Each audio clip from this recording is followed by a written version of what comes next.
Posso crer no amanhã, porque Ele vive.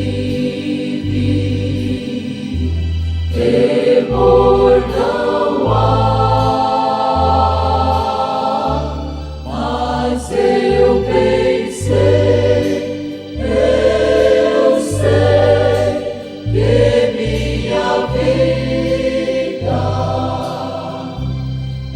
está nas mãos de meu Jesus, que vivo está.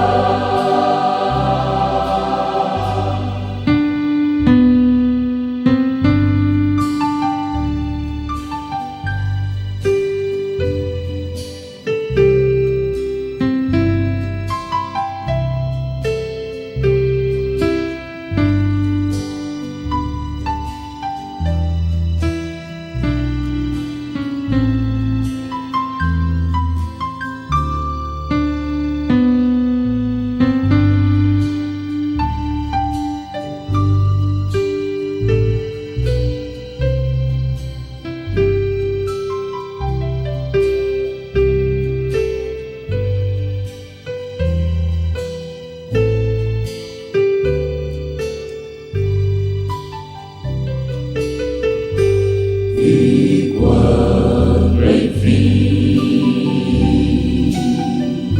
chegar a hora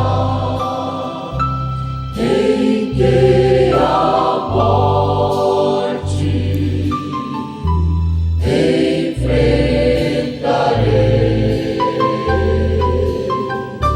sem medo então terei vitória, terei na glória o meu Jesus, que vivo está, porque Ele vive. Posso crer no amanhã, porque Ele vive. Temor não há, mas eu bem sei, eu sei que minha vida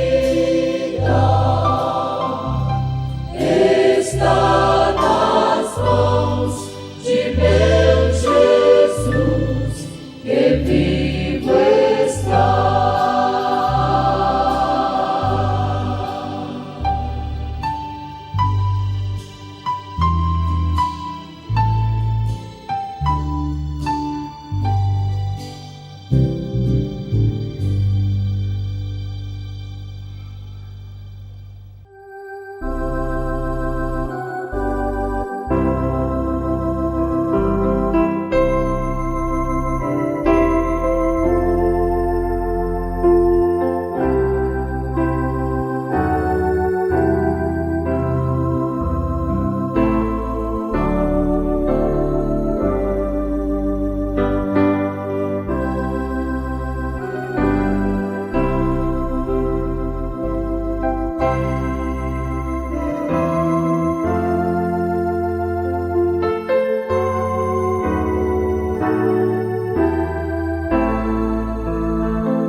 Amém. Salmo 65, versículo 4. Bem-aventurado aquele a quem tu escolhes e fazes chegar a ti, para que habite em teus átrios. Nós seremos satisfeitos da bondade da tua casa e do teu santo templo. Senhor, eu creio perfeitamente que o Senhor ouviu a minha oração. E o Senhor ouviu a oração de cada um. em espírito, cada um sentiu o desejo também de se rededicar. Pai, eu quero criar coragem para dizer: de hoje em diante não sou mais aquele. De hoje em diante eu quero ser mais sincero, mais honesto, mais verdadeiro, mais puro, mais santo. De hoje em diante, eu desejo, e cada um deseja aqui, Senhor, a mesma coisa: ser como Cristo. Em nome de Jesus Cristo. Perdoa os nossos pecados e aceita a nossa gratidão pela revelação que temos, que assim como de uma hora para outra podemos ir ao abismo, à região das almas encarceradas, também de uma hora para outra podemos ir ao lugar dos santos, a dimensão celestial, a região celestial. Em nome de Jesus Cristo, nós pedimos e agradecemos as tuas bênçãos. Amém, Senhor. Podeis assentar.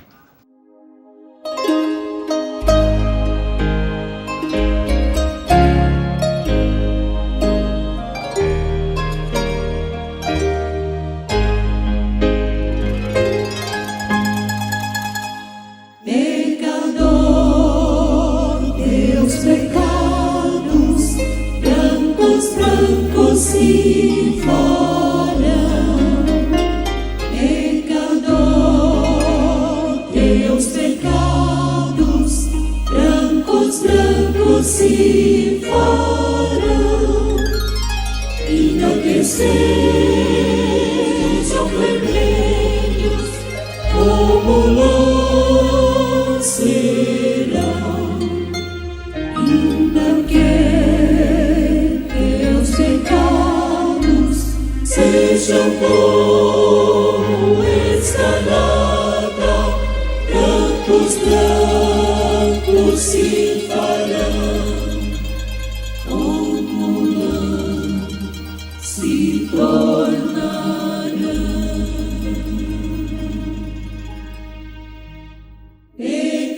Pecador, Deus te chama, ouve já a voz dos céus. Pecador, Deus te chama, ouve já a voz dos céus. Ele é tão bom, quão amável, compassível é, um amor que convida, com amor se te abriga, chega pois ao Salvador. Ouve já a voz de amor.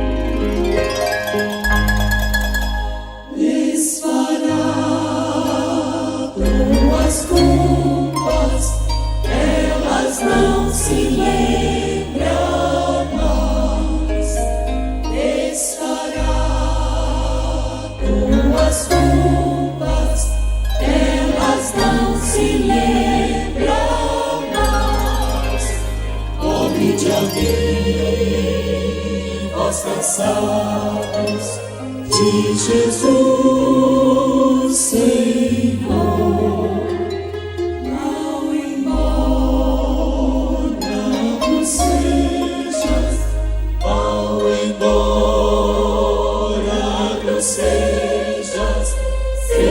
descanso te dará e feliz te tornará.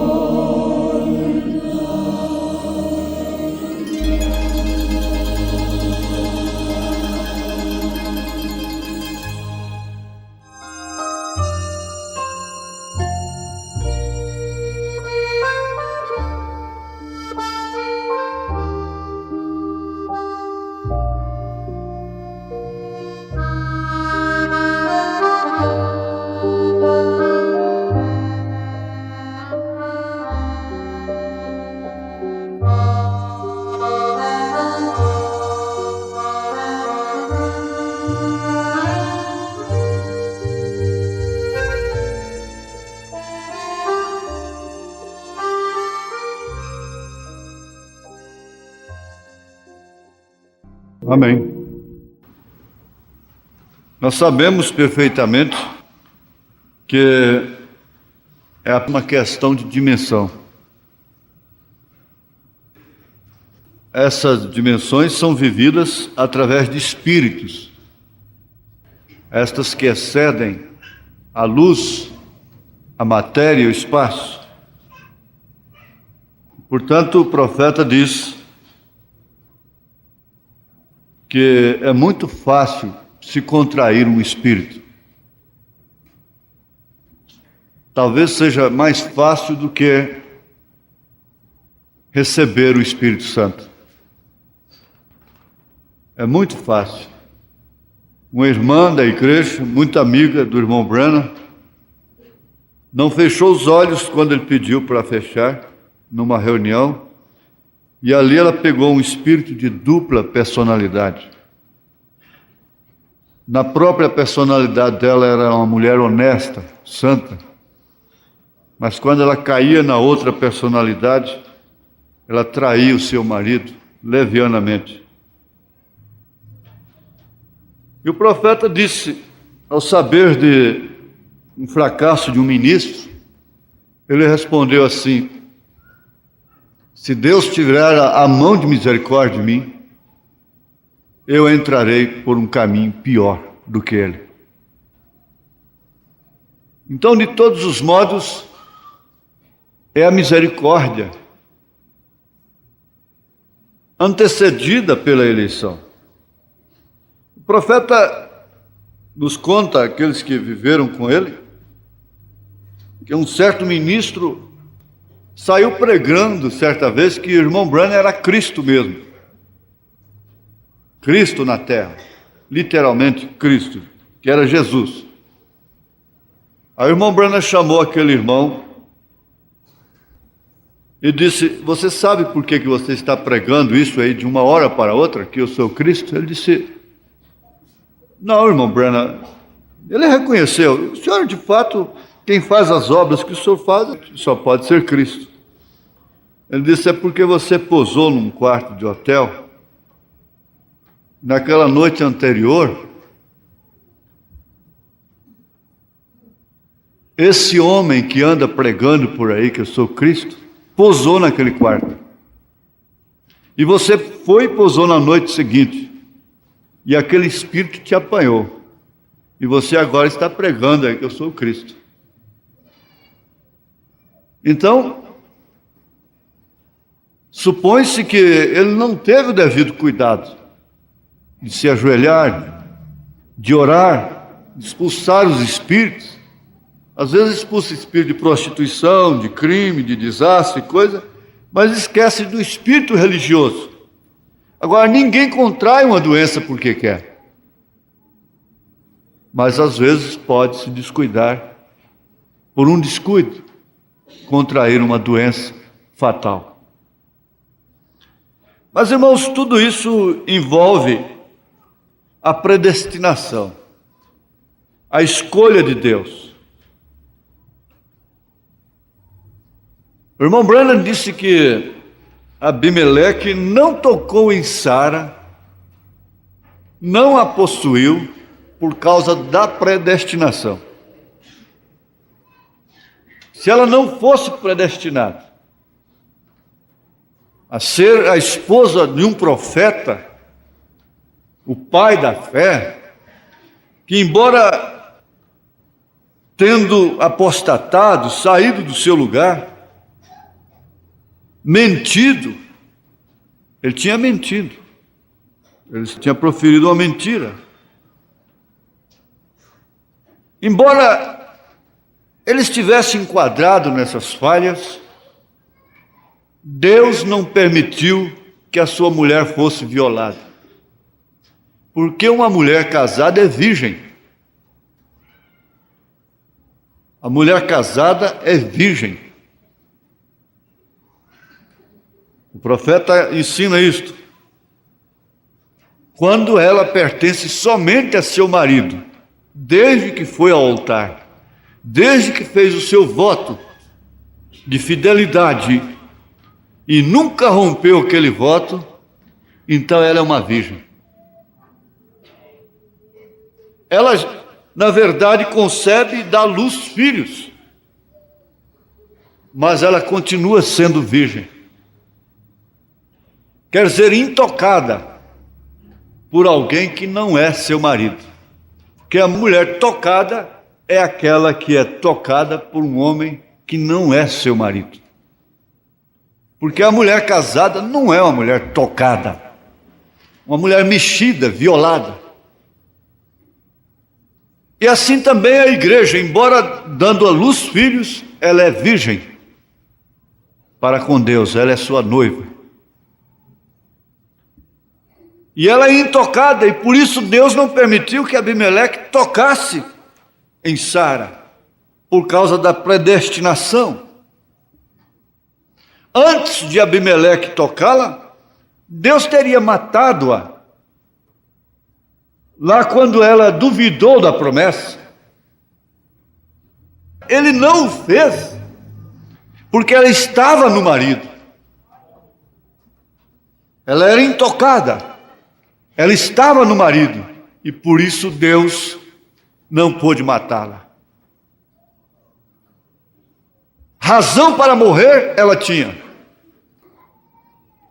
Como Davi disse, esse homem merece a morte, lavrando a sua própria sentença. Ela tinha razão para morrer, para ser morta, mas não morreu porque estava no marido. E naquela ocasião, quando ela estava à mercê de Abimeleque, Deus veio a Abimeleque e disse: você é um homem morto. Mas por quê? Porque você está tomando a mulher do meu profeta. Mas ele não me disse assim, ele disse que ela é sua. Não interessa. Quem errou foi ele, quem vai morrer é você. Essa é a eleição, essa é a predestinação. Quem pecou, quem adulterou, foi Davi, mas quem morreu foi Urias. Quem errou foi Davi, mas quem morreu foi Uzá, que quis salvar a obra, pôr a mão na arca.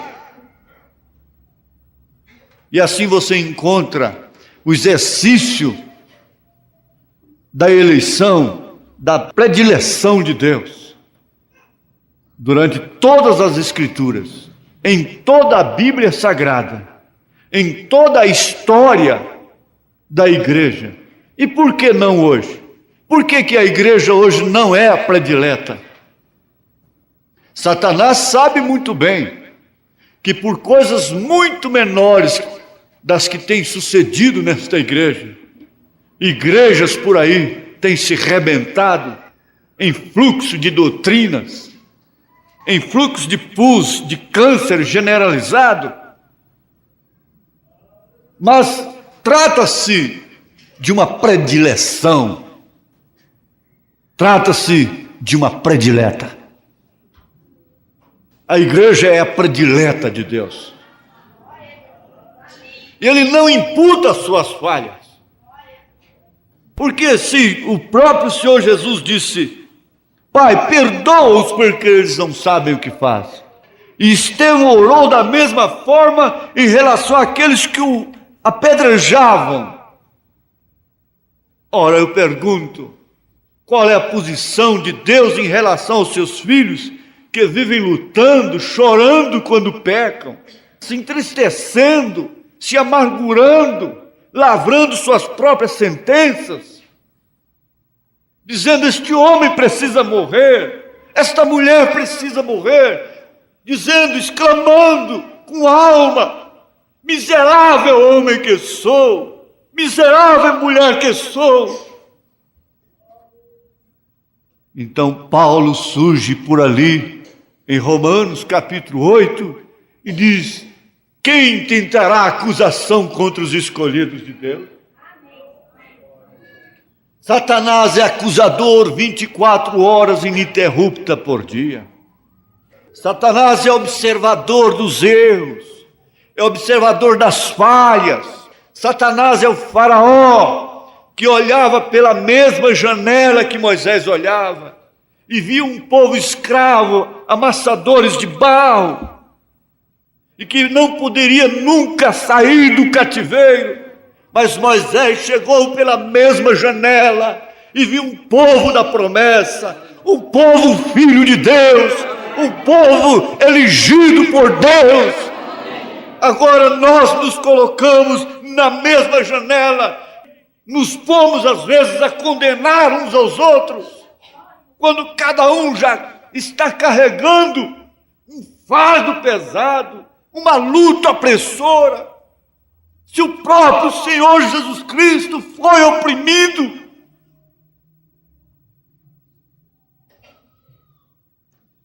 mas bem-aventurado aquele a quem tu escolhes.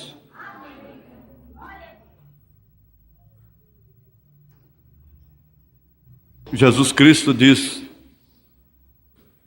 através de Paulo, ele diz em Romanos capítulo 9, a partir do verso 6, não que a palavra de Deus haja faltado, porque nem todos os que são de Israel são israelitas, nem por serem descendência de Abraão são todos filhos, mas em Isaque será chamada a tua descendência. Isto é, não são os filhos da carne que são filhos de Deus, mas os filhos da promessa são contados como descendência. Porque a palavra da promessa é esta: por este tempo virei e Sara terá um filho. E não somente esta, mas também Rebeca, quando concebeu de Isaque, nosso pai, porque não tendo eles ainda nascido, nem tendo feito bem ou mal, para que o propósito de Deus, segundo a eleição, ficasse firme, não por causa das obras, mas por aquele que chama, foi-lhe dito a ela: o maior servirá ao menor. Como está escrito: amei Jacó e aborreci Esaú. Escolhi a Jacó e rejeitei a Esaú. Jacó era um homem trapaceiro, era um homem mentiroso. A palavra Jacó quer dizer trapaceiro, mentiroso. Mas como pode Deus amar? Isso é uma contradição? Não, não é uma contradição. Que diremos, pois, que há injustiça da parte de Deus? De maneira nenhuma. Pois diz a Moisés: compadecer-me-ei de quem me compadecer, e terei misericórdia de quem eu tiver misericórdia. Assim, pois, isto não depende do que quer, nem do que corre, mas de Deus que se compadece. Porque diz a Escritura a Faraó: para isto mesmo te levantei, para em ti mostrar o meu poder, e para que meu nome seja anunciado em toda a terra. Faraó foi escolhido para isso. O comunismo foi escolhido para ser um instrumento nas mãos de Deus. Nabucodonosor foi escolhido a ponto de ser chamado de servo meu servo Nabucodonosor, para cumprir a palavra de Deus.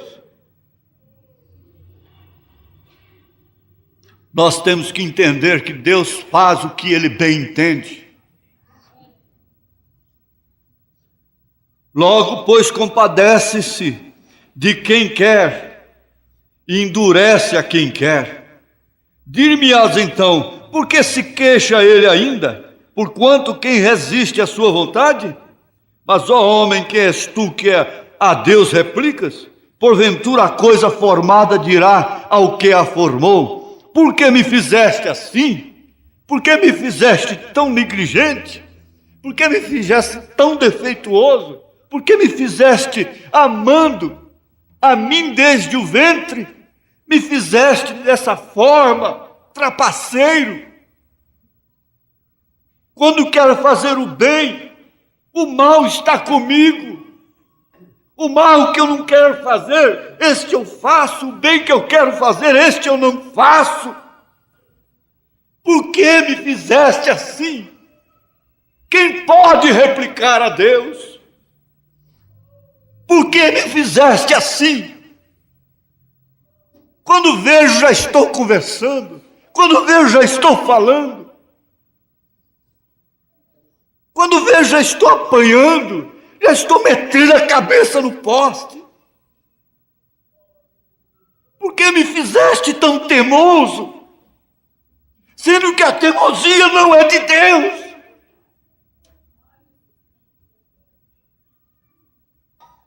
Por que me fizeste tão mulherengo? Podia dizer Sansão. O profeta diz: Sansão era um caçador de mulheres. Davi era um buscador de mulheres. Por que me fizeste assim? Ou não tem o oleiro poder sobre o barro para da mesma massa fazer um vaso para honra e outro para desonra? E numa mesma casa há vasos para honra e vasos para desonra. E no mesmo corpo há membros para honra e membros para desonra. E Paulo disse: àqueles menos honrosos nós damos mais honra. Ninguém está cobrindo o nariz, tapando os olhos. Mas tem que tapar os membros menos honrosos, dando-lhe mais honra, cobrindo-os. Mas como você agora se assenta e pensa muitas vezes: por que eu sou assim? Por que Deus me fez assim? Por que eu só faço o que eu não quero? Por que eu estou constantemente brigando com a minha natureza? Por que eu estou sempre em luta comigo mesmo? Por que às vezes eu me assento e fico triste, arrasado?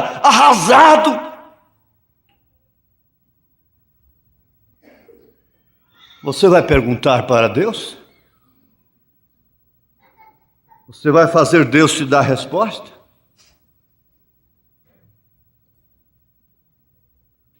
Bem-aventurado aquele a quem tu escolhes. Aqui nessa mensagem foi muito abençoada a sua leitura. Parece que eu estava pregando até.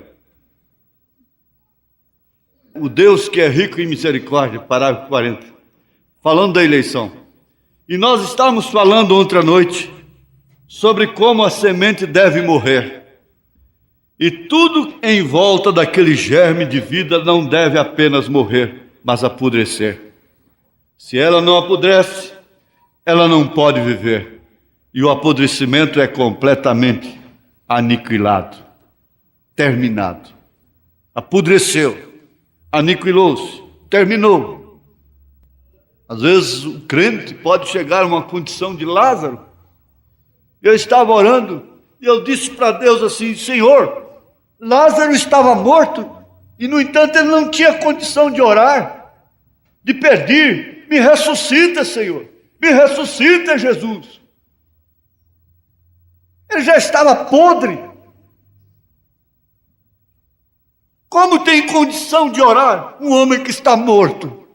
Uma mulher que está morta, está podre. E até que cheguemos ao ponto em que nossas próprias ideias e nossos próprios pensamentos tenham completamente se ido e apodrecido distante de nós, então o germe de vida pode começar a viver. Agora nós devemos injetar um pouquinho de doutrina aqui. Se você não crê nisto, tudo bem, está bem. Eu creio nisto, eu creio que um homem, quando ele nasce neste mundo, quando você é um bebezinho, nasce no mundo, você não poderia estar aqui se não fosse a presciência de Deus, porque Ele é infinito e Ele conhece todas as coisas. E quando aquele bebezinho nasce no mundo, existe alguma coisa naquele bebê. Se ele alguma vez vai ter vida, há algo pequenino ali, naquela criança então, para que ele virá.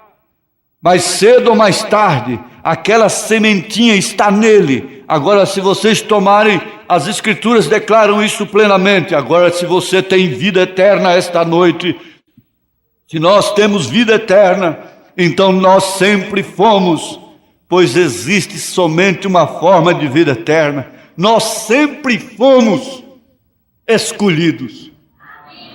Nós sempre fomos dele. Nós sempre fomos dele. E a razão que nós fomos é porque nós somos uma parte de Deus. E Deus é a única coisa que é eterna. Ou você estava nele, ou então você não tem vida eterna. E como Melquisedeque recebeu dízimos de Abraão e foi atribuído ao seu bisneto Levi, que estava ainda nos lombos de Abraão. Você está fazendo? Seu filho que está nos seus lombos está fazendo aquilo. Veja. Levi, que estava ainda nos lombos de Abraão, pagou dízimos, pois ele ainda estava nos lombos de Abraão quando ele encontrou Melquisedeque. Eu quero falar sobre isso de outro lugar, uma manhã. Quem é este Melquisedeque? Agora notem aquilo, voltando atrás. Deus sabia da vinda deste rapaz. Ele conhecia todas as coisas. Agora nós somos uma parte de Deus. Vocês sempre foram. Vocês não se lembram disto, porque vocês eram apenas um atributo de Deus. Vocês não se lembram quando vocês estavam nele, lá nele. Como eu não me lembro quando eu estava nos lombos de meu pai.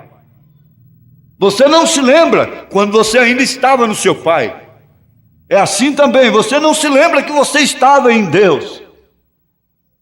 O próprio nome, até o nome, esse nome Joaquim, o qual eu aborreço tanto, e o que ele fala muito da pessoa. Joaquim foi um rei malvado, perverso, um dos reis perversos, malvados, e ele foi preso, virou cativo. Depois ele foi solto e foi levantado. Então dá até uma esperançazinha para os Joaquins, né? Dá até uma esperançazinha para os Joaquins. Uma hora dessa pode ser solto e levantado. Amém, glória a Deus, né? Vocês estavam sempre em seu pensamento. O próprio nome de vocês, se ele já estava no livro da vida, ele foi colocado ali antes da fundação do mundo. Ele sabia o que você era. Eu não estou dizendo isto não para confundir doutrina, mas para colocá-la em posição certa, para que possamos ficar longe deste medo e pânico. Vocês não sabem que vocês são. Vocês não vão ser. Vocês não vão ser. Mas agora vocês são os filhos de Deus. Vejam, vocês sempre foram os filhos de Deus, veem? Pois quando Deus tinha vocês em seu pensamento no começo, vocês têm que ser, alguma parte de vocês, a vida de vocês que está em vocês agora teve que estar com Deus antes ali, bem, quando Ele, antes mesmo que você se tornasse matéria aqui sobre a terra, antes que existisse alguma coisa exceto Deus, vocês foram um de seus atributos. Ele sabia qual seria o seu nome. Ele sabia a cor de cabelo que você teria. Ele sabia tudo sobre você. A única coisa que aconteceu foi quando você, sendo um pecador, muitos de vocês podem se juntar a mim neste pensamento. Quando você era um rapazinho ou uma mocinha, você devia andar em volta e haviam certas coisas que apenas onde elas não incomodavam as outras crianças, parecia como se houvesse alguma coisa em você que gritava. Havia Deus em algum lugar, você ainda era um pecador. Você se recorda disto? A congregação respondeu amém. Certamente. Agora aquilo foi aquilo? Aquela era aquela pequena forma de vida em você então. Então, após um tempo, você ouviu o evangelho, talvez você foi à igreja, você escolheu isto e aquilo, e foi de denominação para denominação, mas um dia você sendo parte de Deus, você tinha que ser parte da palavra, e quando você ouviu a palavra, você soube de onde você veio, você soube que aquela era a verdade, você foi sempre, e a semente sempre esteve em você, a palavra vendo a palavra que estava em você, que existia antes da fundação do mundo, viu a palavra e você veio para ela. Igual a minha historiazinha da águia, de como a águiazinha foi chocada debaixo de uma galinha, e a criaturinha andava com os pintainhos, a galinha cacarejava, e ele não entendia seu cacarejo. E os pintainhos, sua dieta que eles tinham, está correto. Um dia sua mãe veio caçando, e quando ele ouviu aquele grito de águia, foi diretamente do cacarejo da galinha. E é esta a forma com cada crente nascido de novo. Você pode ouvir toda a teologia que você queira, e toda a divergência feita pelo homem, porém quando a palavra ilumina ali, então existe algo que toma lugar, você vem para ela. Você que uma vez esteve morto em pecado, aquela vida ele tem vivificado. Tem que existir uma vida ali para ser vivificada primeiro. Deus, pela sua presciência, sabia todas as coisas, e nós fomos predestinados a ser filhos e filhas de Deus, em que no outro tempo, estando mortos em ofensas e pecados, no qual todos nós tivemos nosso passado, mas tem Ele nos vivificado. Olhem para Paulo, quando Paulo era um grande teólogo, mas quando ele veio face a face com aquela palavra, Jesus vivificou isto. Ele veio para a vida imediatamente, porque ele estava ordenado para ser aquilo. Ele era parte da palavra, e quando a palavra viu a palavra, ela era a sua natureza. Todo o cacarejado das galinhas nas igrejas ortodoxas não teve efeito nenhum sobre ele. Ele tinha visto a palavra, ela era parte dele. Ele era uma águia, ele não era um pintainho, ele apenas estava no curral com eles, mas ele era águia para começar. Eu ouvi uma historiazinha semelhante, espero que não pareça sacrilégio, sobre um patinho que nasceu sob uma galinha certa vez. Ele não podia entender um companheiro de aparência engraçada, tipo desemparelhado, e ele não conseguia entender a sujeira de tudo. Eles estavam brincando no curral, porém um dia a velha galinha deixou o filhotinho fora atrás do celeiro e ele sentiu um cheiro de água.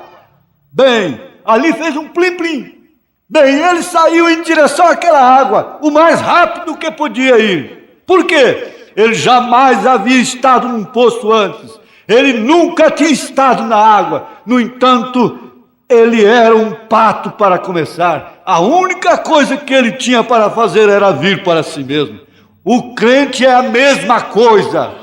Existe algo nele que quando ele encontra Deus face a face, ele vem para si mesmo. Aquela semente está nele e é vivificada.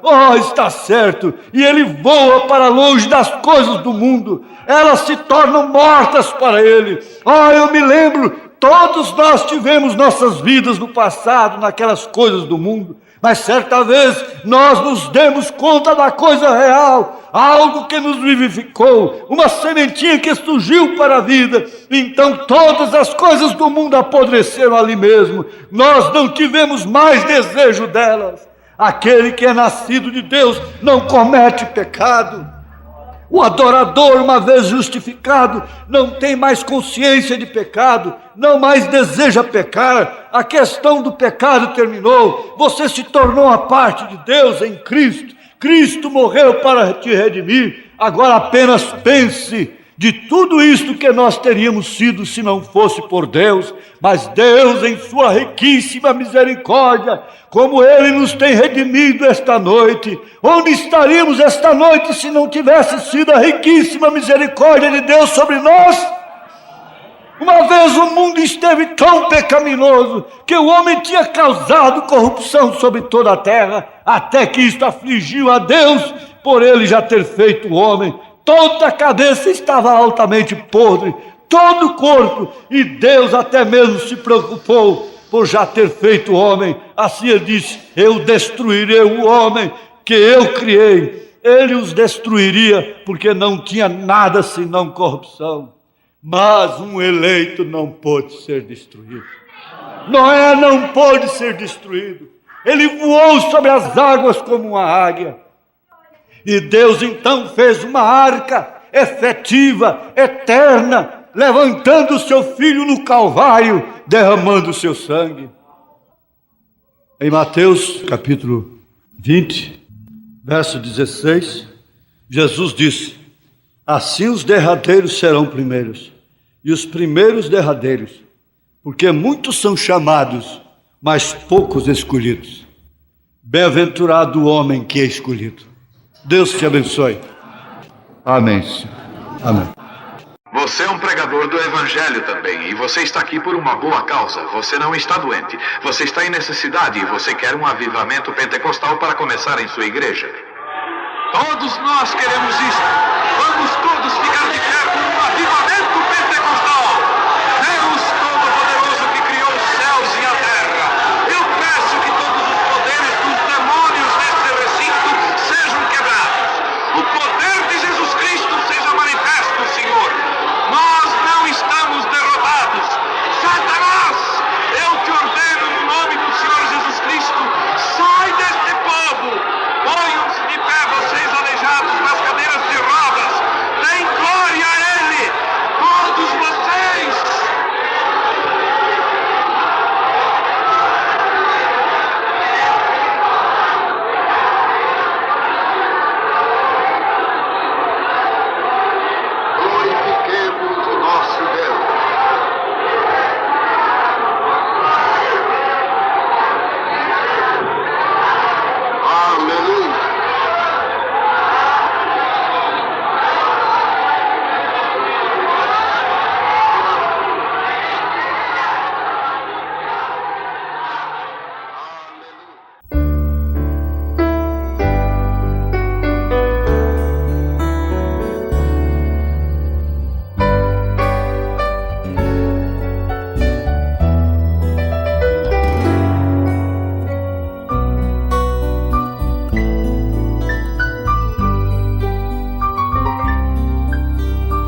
Senhor Jesus.